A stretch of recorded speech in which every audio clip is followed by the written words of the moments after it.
할렐루야. 오늘도 주 안에서 우리 사랑하는 성도님과 함께 날마다 우리에게 좋은 은혜들을 허락하여 주시고 우리의 필요를 공급하여 주시는 하나님을 향하여 오늘도 감사함으로 예배하도록 하겠습니다. 오늘은 2021년 6월의 둘째 날 6월 2일 수요일 저녁 시간이 되었습니다. 따라서 오늘 수요 예배를 함께 겸하여 말씀 묵상을 통하여 나가도록 하겠습니다. 먼저 우리 찬송 324장 예수 나를 오라 하네, 우리 함께 찬양을 드리겠습니다. 324장.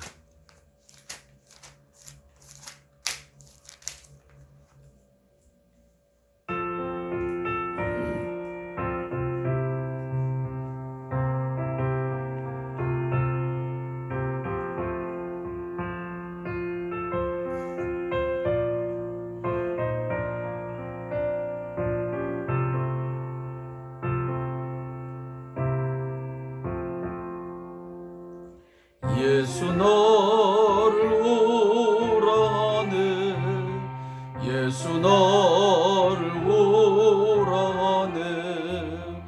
어디든지 주를 따라 주와 같이 가려네. 주의 인도하심 따라 주의 인도하심 따라 어디든지 주를 따라 주와 같이 가려네. 겟세마네 동산까지 주와 함께 가려하네. 피땀 흘린 동산까지 주와 함께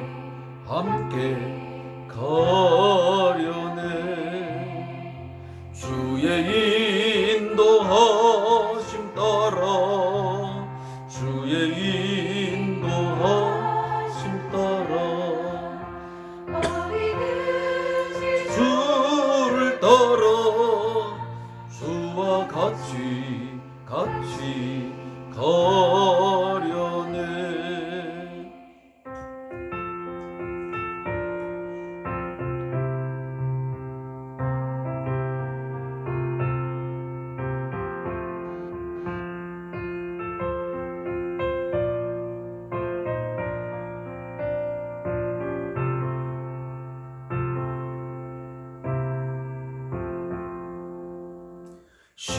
심판하실 자리까지 주와 함께 가려하네.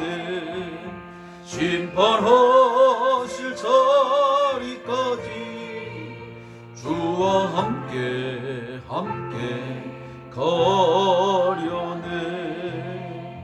주의 인도하심 따라 주의 인도하심 따라 어디든지 주를 따라 주와 같이 가려네. 주가 크신 은혜 내려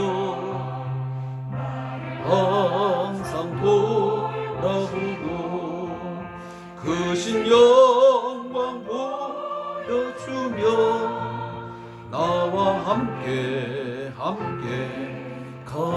가시네. 주의 인도하심 따라 주의 인도하심 따라 어디든지 주를 따라 주와 같이 가려네.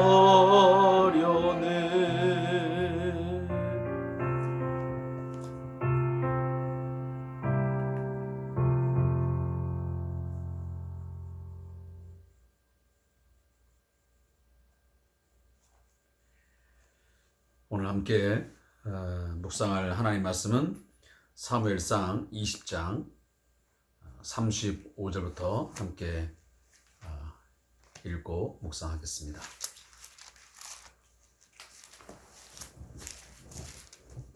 사무엘상 20장 35절부터 21장 9절까지 말씀을 함께 읽도록 하겠습니다.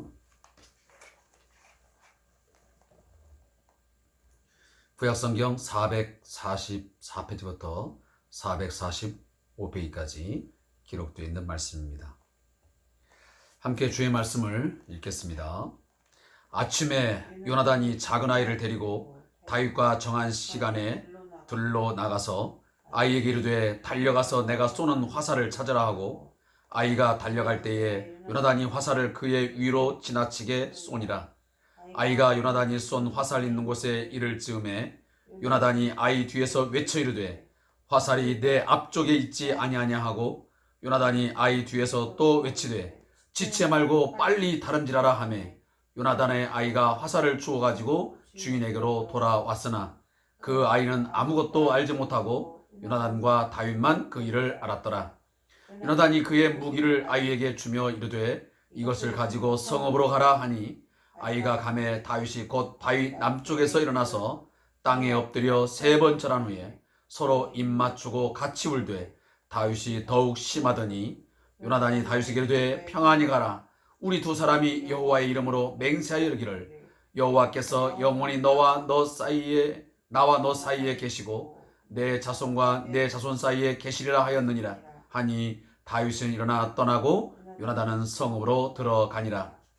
다윗이 노베 가서 제사장 아히멜렉에게 이르니 아히멜렉이 떨며 다윗을 영접하여 그에게 이르되 어찌하여 내가 홀로 있고 나 함께하는 자가 아무도 없느냐 하니 다윗이 제사장 아히멜렉에게 이르되 왕이 내게 이를 명령하고 이르시기를 내가 너를 보내는 것과 내게 명령한 일은 아무것도 사람에게 알리지 말라 하시기로 내가 나의 소년들을 이러이러한 곳으로 오라고 말하였나이다.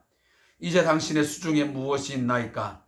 떡 5덩이나 무엇이나 있는 대로 내 손에 주소서 하니 제사장이 다윗에게 대답하여 이르되 보통 떡은 내 수중에 없으나 거룩한 떡은 있나니 그 소년들이 여자를 가까이만 하지 아니하였으면 주리라 하는지라. 다윗이 제사장에게 대답하여 이르되 우리가 참으로 3일 동안이나 여자를 가까이 하지 아니하였나이다. 내가 떠난 길이 보통 여행이라도 소년들의 그릇이 성결하겠거든. 하물며 오늘 그들의 그릇이 성결하지 아니하겠나이까 하매 제사장이 그 거룩한 떡을 주었으니 거기는 진설병 곧 여호와 앞에서 물려낸 떡밖에 없었습니다. 이 떡은 더운 떡을 드리는 날에 물려낸 것이더라. 그날에 사울의 신하 한 사람이 여호와 앞에 머물러 있었는데 그는 도액이라 이름하는 에돔 사람이요 사울의 목자장이었더라. 다윗이 아히멜렉에게 이르되 여기 당신의 수중에 창이나 칼이 없나이까? 왕의 일이 급함으로 내가 내 칼과 무기를 가지지 못하였나이다 하니 제사장이 이르되 내가 엘라 골짜기에서 죽인 블레셋 사람 골리앗의 칼이 보자기에 쌓여 에봇 뒤에 있으니 내가 그것을 가지려거든 가지라. 여기는 그것밖에 없는 것이 없니라 하는지라. 다윗이 이르되 그 같은 것이 또 없나니 내게 주소서 하더라. 아멘. 오늘 함께 읽은 본문을 우리 두 부분으로 나누어서 함께 말씀 묵상하겠습니다. 먼저 사무엘상 20장 35절부터 마지막 절 42절까지의 말씀은 다윗을 안전하게 피신을 시키는 요나단이다 하는 제목으로 말씀이 기록되어 있습니다. 이 부분에 대한 요약은 요나단은 다윗과 약속한 시간에 자기 종과 함께 들로 나가 화살이 그 아이 위로 지나가도록 쏘게 됩니다. 요나단은 아이에게 화살이 앞쪽에 있으니 빨리 달려가라고 외치는데 이는 다윗에게 도망가라고 알리는 암호였습니다. 이에 두 사람은 여호와의 이름으로 다시 언약을 맹세하고 눈물을 흘리며 각자의 길을 가게 됩니다. 사랑하는 성도 여러분, 하나님의 사람, 하나님의 일을 감당하는 사람에게는 결코 순탄한 길만이 있는 것은 결코 아닌 것 같습니다. 오히려 더 험난하고 환난의 순간, 고통의 순간, 때로는 눈물겹고 고통스럽고 억울한 순간들이 참 많이 있는 것 같습니다.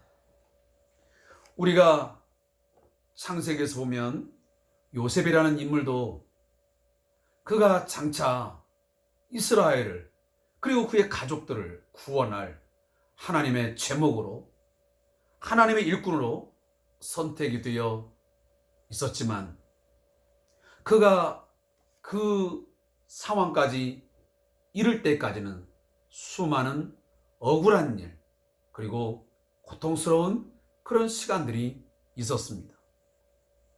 그것뿐이겠습니까?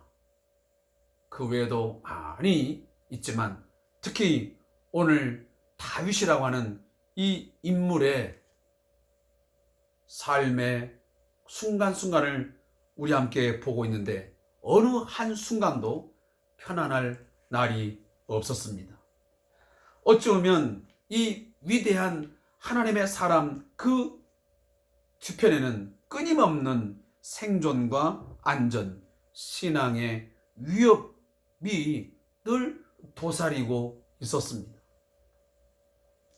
우리가 이미 말씀을 통해서 잘 익히 알고 있는 말씀이지만 우리 대적 이 마귀는 우는 사자와 같이 우리의 인생길에 우리의 신앙의 길에 그 구석구석마다 요소요소마다 우는 사자와 같이 삼킬 자를 찾기 위하여 언젠가는 우리를 위협하고 우리를 삼키기 위해서 그렇게 기다리면서 으르렁대고 있는 것입니다.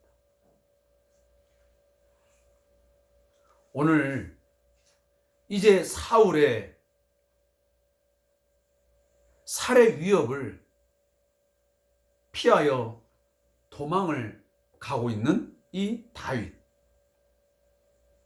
그는 아마 마지막까지 정말 우리 장인 그리고 하나님께서 세우신 그 사울이 정말 나를 살해할 그 의도가 있는 것일까?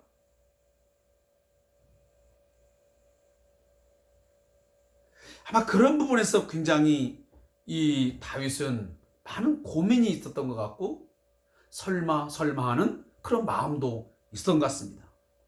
그것을 우리가 어떻게 알 수 있냐면 이 20장 우리가 이제 그 5월의 마지막 날을 우리가 보면서 봤지만 그 사울의 아들이었던 요나단을 통해서 그 아버지의 의중을 다시 한번 점검하게 만듭니다. 월사 매월 첫날이 되면 그 궁중에서 함께 음식을 먹으며 아마 국사를 의논하는 그런 자리가 있었겠죠. 그 자리에서 그 아버지가 정말로 당신의 아버지가 나를 죽이려고 하는 그 뜻이 확실한지 한 번만 점검해달라. 아버지의 의중이 무언지 그 살해 의도가 확실한지 다시 한번 최종적으로 점검해달라고 하는 그런 이제 메시지를 남기게 됩니다. 그리고 서로 이제 신호를 주고받게 되어졌지요.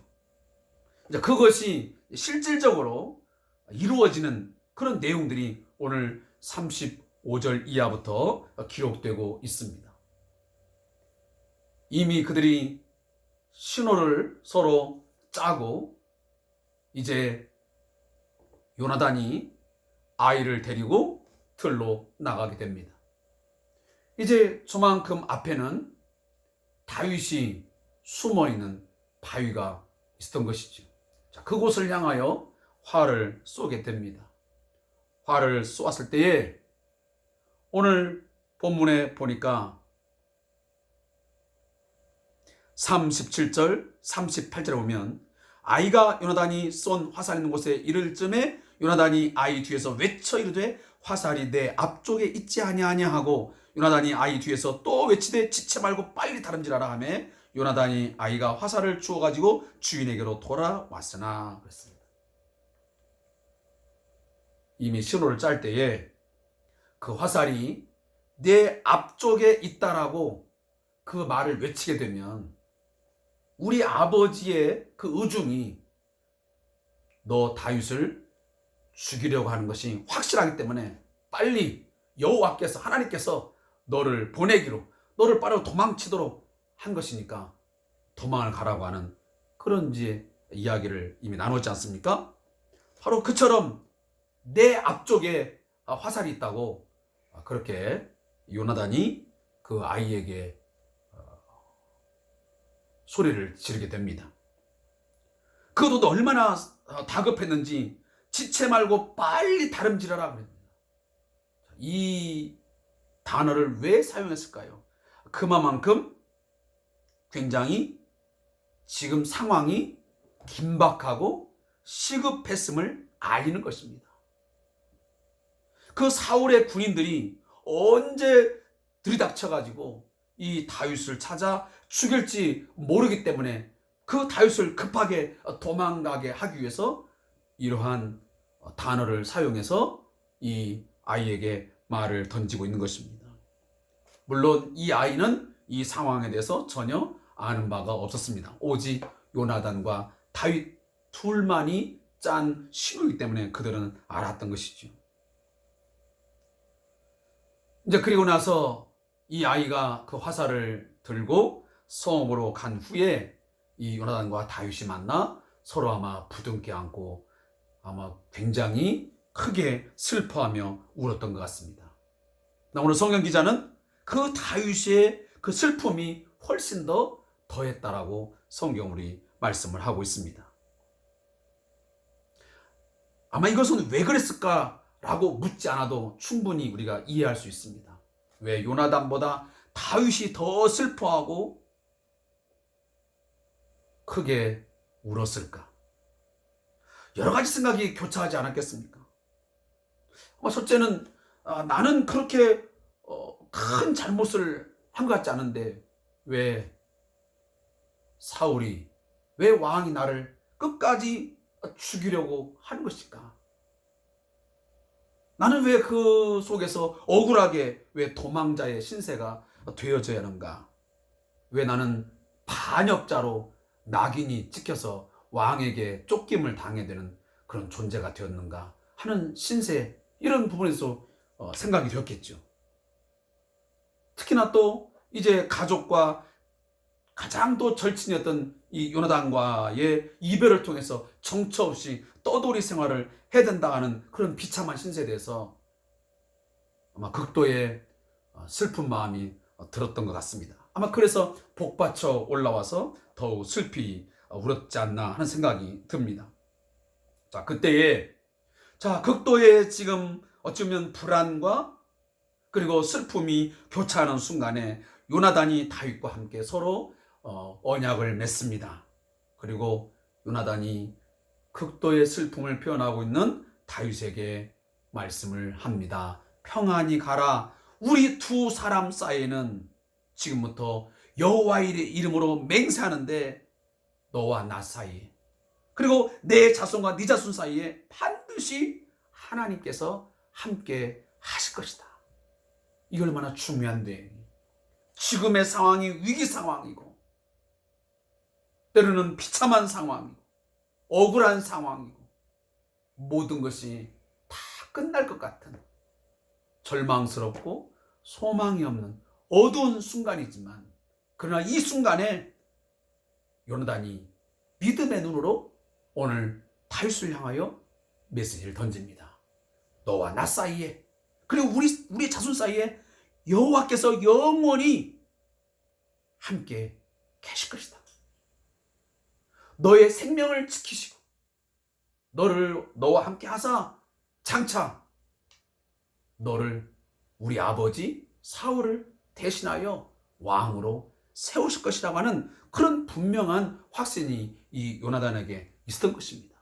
우리가 앞전에 이미 다 묵상한 말씀입니다. 요나단은 그 사실을 알았습니다.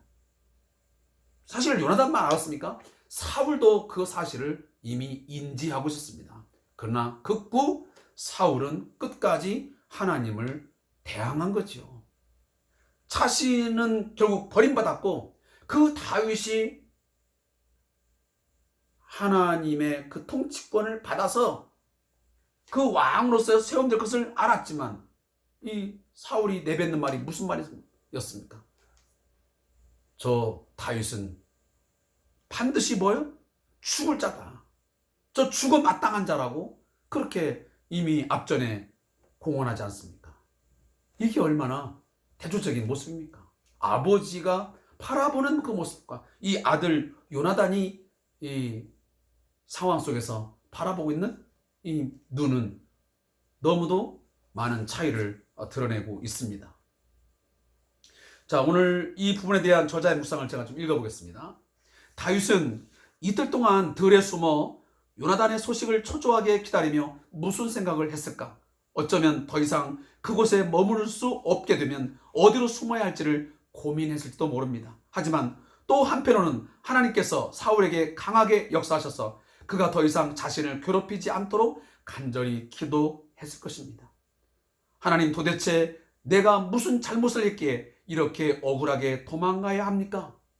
사울 왕의 악한 마음을 막아주시고 제발 저를 괴롭히지 않게 해주세요. 그런데 소망과는 달리 다윗은 그동안 얻었던 모든 것을 버리고 가족과 친구 곁을 떠나서 정처 없이 떠도는 신세가 되고 맙니다.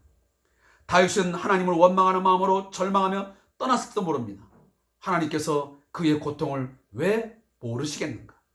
하지만 하나님께서는 다윗을 겸손한 왕으로 훈련시키기 위해 거친 광야로 내모셨습니다.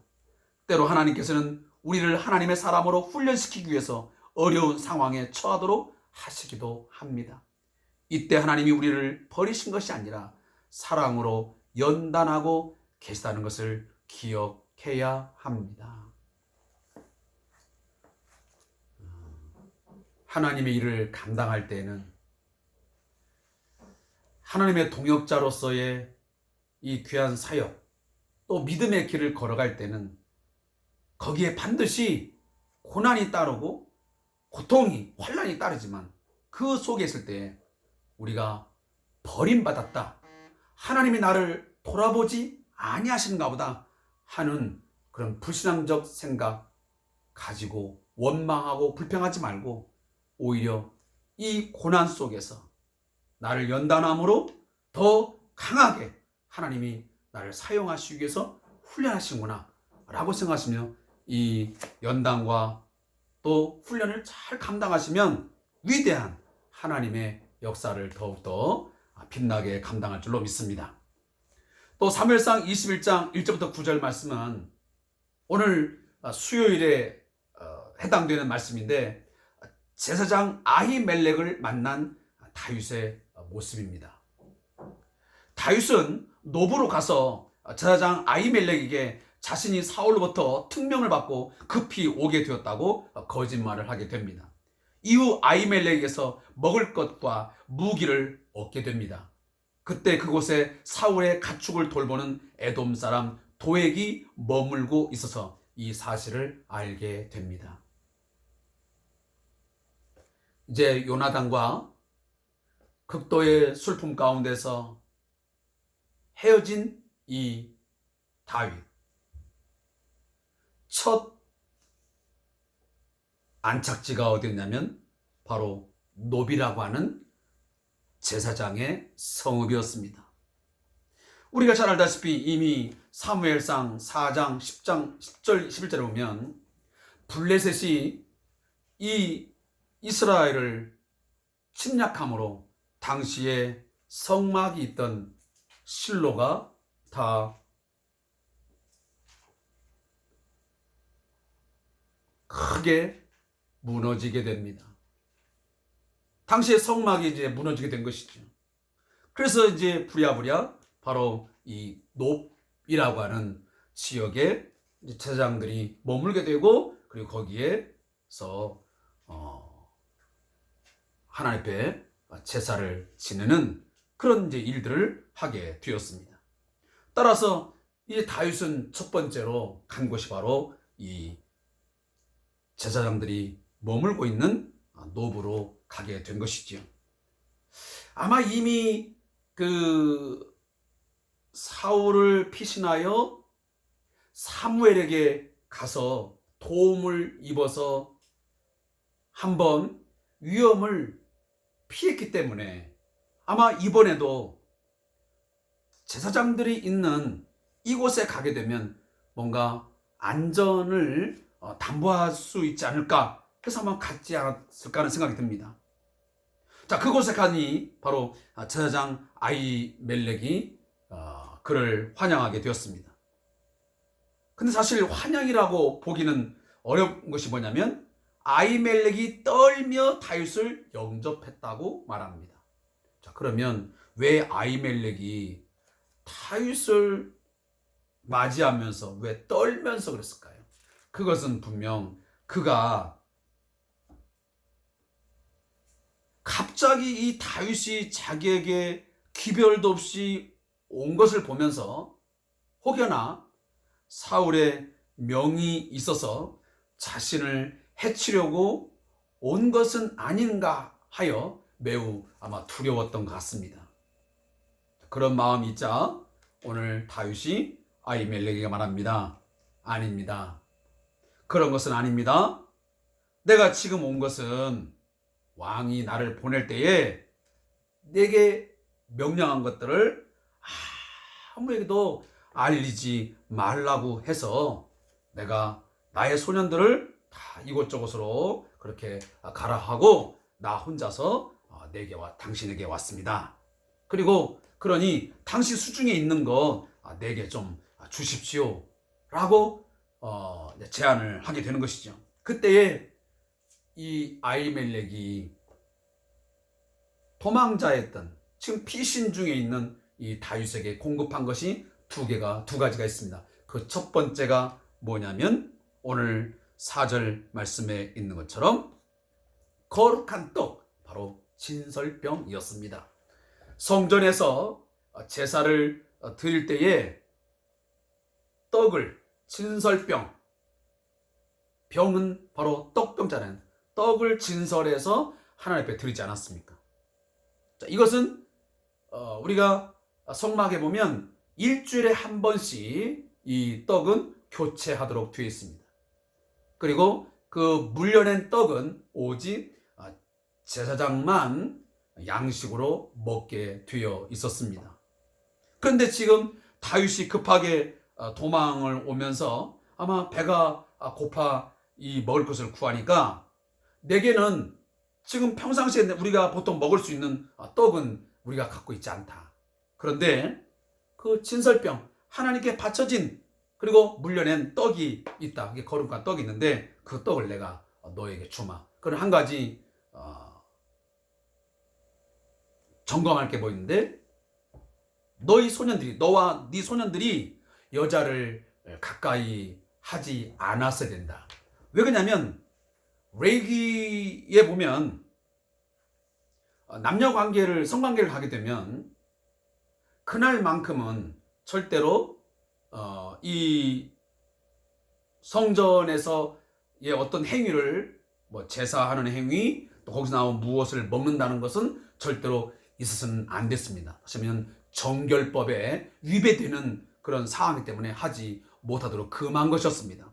따라서 제사장의 입장에서는 물론 거룩한 떡을 그냥 줄 수도 있겠지만 바로 그러한 규례에 따라서 그걸 했는지 안 했는지를 확인하고 난 뒤에 그 떡을 주기 위하여 그 사실을 다시 한번 점검하게 된 것입니다.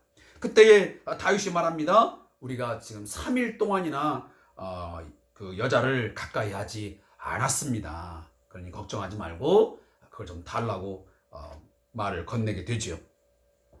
자, 근데 문제는 이런 지금 상황들을 오늘 성경 기자는 7절에 보니까 떡을 지금 주고 있는 이 상황 속에서 누가 지금 이 일을 듣고 지켜보고 있냐면 사울의 신하 한 사람이 여호와 앞에 머물러 있었는데 그는 도액이라 이름하는 에돔 사람이요 사울의 목자장이었다라고 합니다. 자, 이것이 나중에 불행의 씨앗이 되었습니다. 지금 우리가 보지 않았지만 22장에 보면 훗날 사울이 이 사실을 알게 됩니다. 다윗이 도망자가 되어서 피신할 때에 이 제사장 아히멜렉이 떡을 주었다는 사실이 그의 귀에 전달되게 되고 결국은 그 일로 말미암아 높당에 있던 제사장 85명이 하루아침에 다 죽임을 당하게 됩니다. 그 제사장뿐만 아니고 많은 사람들이 겸하여 함께 처참하게 살해되는 그러한 비극이 초래가 되었습니다. 아마 그 이유가 여러 가지겠지만 오늘 제가 그런 이야기까지는 다 하지 못하고 다음에 좀 진행을 좀 하도록 하겠습니다. 자, 그리고 이 떡을 주고 또 하나는 오늘 8절에 보니까 지금 칼을 창이나 칼이 있는지 확인합니다. 이제 먹을 양식을 공급받았고 그리고 이제 무기로 사용할 수 있는 창이나 칼을 구하게 됩니다. 결국은 이 제사장이 네가 저 엘라 골짜기에서 죽인 블레셋 사람 골리앗의 그 칼이 보자기에 쌓여 있다. 그럼 내가 그것을 줄까? 할 때에 다윗이 말하기를 그 같은 것이 또 없다. 제일 좋은 것이다. 그러니 그 칼을 내게 달라고 하면서 오늘 이제 이 이야기가 마무리되게 됩니다. 사랑하는 성도 여러분, 오늘 이 말씀을 보면서 한 가지 사실을 보면, 자, 하나님은 하나님의 사람이 위기 상황에 처하게 되고 극한 그 위험한 상황에 만날 때에 하나님은 돕는 자들을 끊임없이 허락하시고 그리고 중요한 것, 일용할 양식을 하나님은 공급하신다는 사실입니다. 그러나 안타까운 것은 좀 전에 제가 말씀드렸지만 다윗이 이 제사장 아히멜렉에게 그냥 사실대로 이야기했더라면 이러한 높당에 있는 제사장들이 죽임을 당하는 일이 좀 사전에 막을 수 있지 않았을까 하는 생각을 갖게 됩니다. 그러나 아마 또 다윗의 입장에서는 이 일을 그대로 알리게 되면 혹시나 이 아히멜렉이 사울을 피하여 도망을 오고 있는 다윗에게 뭔가 도움을 주지 않으면 어떡하나 하는 그런 미리 겁을 먹었기 때문에 그렇게 말하지 않나 생각을 갖게 됩니다. 자, 오늘 이 부분에 대한 저자의 묵상을 제가 좀 여러분에게 들려드리면서 마무리를 하겠습니다. 다윗은 사울을 피해 도망쳐 나왔지만 안전하게 지낼 수 있는 곳이 별로 없었습니다. 그런 오랜 시간 고민하다가 결국 블레셋 망명을 선택하게 됩니다. 다윗은 블레셋으로 도망가기 전에 대제사장 아히멜렉이 있는 노베에 잠깐 들러서 먹을 양식과 골리앗이 사용하던 칼을 얻게 됩니다. 그런데 그가 잠시 신세를 진 것이 나중에 결국 큰 화근이 되어 그곳에 제사장들이 사울에게 몰살을 당하게 됩니다. 그것이 사무엘상 22장 18절부터 20절 말씀이 기록되어 있습니다. 사실 다윗은 그곳에 사울의 부하 도액이 있음을 알았지만 아무런 조치를 취하지 않고 급히 떠나게 됩니다. 물론 다급하게 도망치는 입장에서 누구를 생각할 여유나 겨를이 없었을 것입니다. 하지만 그곳에 간 것이 어떤 불행을 초래할지에 대해서는 미리 생각할 수 있었을 것입니다. 그럼에도 자신의 입장에서만 생각하고 행동했기 때문에 그의 어리석은 행동으로 85명의 제사장들이 희생을 당하게 된 것입니다. 나는 무슨 행동을 하기 전에 다른 사람들에게 돌아갈지도 모르는 피해를 충분히 생각하고 결정하는가, 아니면 내 입장에서만 생각하고 행동하는가. 저는 이제 이 저자의 묵상을 하신 이 저자하고 좀 생각을 좀 달리해서 저는 이 부분에 대한 초점보다는 더 많은 이 본문의 초점을 어디에 두고 싶으냐면 좀 전에 제가 말씀드렸지만 하나님의 그 계획하신 하나님의 일들이 진행이 되면서 그 속에서 쓰임이 되는 하나님의 사람, 결코 순풍에 돛단 듯이 그렇게 순항할 수 없다는 것입니다. 끊임없이 풍파가 몰아닥치고 많은 안전과 생존을 위협하는 그런 순간들이 지속적으로 찾아온다는 사실입니다.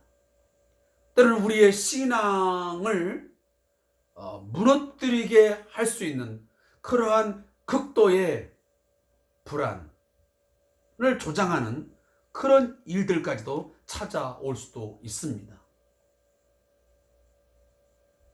그러나 사랑하는 성도 여러분, 이미 앞전에도 말씀드렸지만 하나님은 반드시 우리에게 시험과 역경과 환난도 우리에게 허락하시지만 동시에 믿음으로 하나님을 전적으로 신뢰하고 그를 경외하고 그의 도우심을 기대할 때 그는 피할 길도 내시고 그리고 돕는 자들을 우리에게 붙여주심을 믿으시기 바랍니다.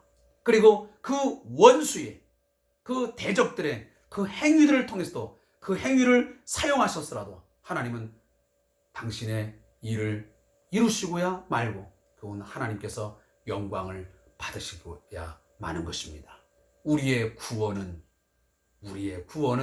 칼에 있지도 않고 창에 있지도 않고 어떤 사람에게 있지도 않고 전적으로 하나님의 능력에 있고 하나님의 지혜에 있고 하나님의 사랑의 능력에 있음을 믿으시기를 주의 이름으로 축원합니다.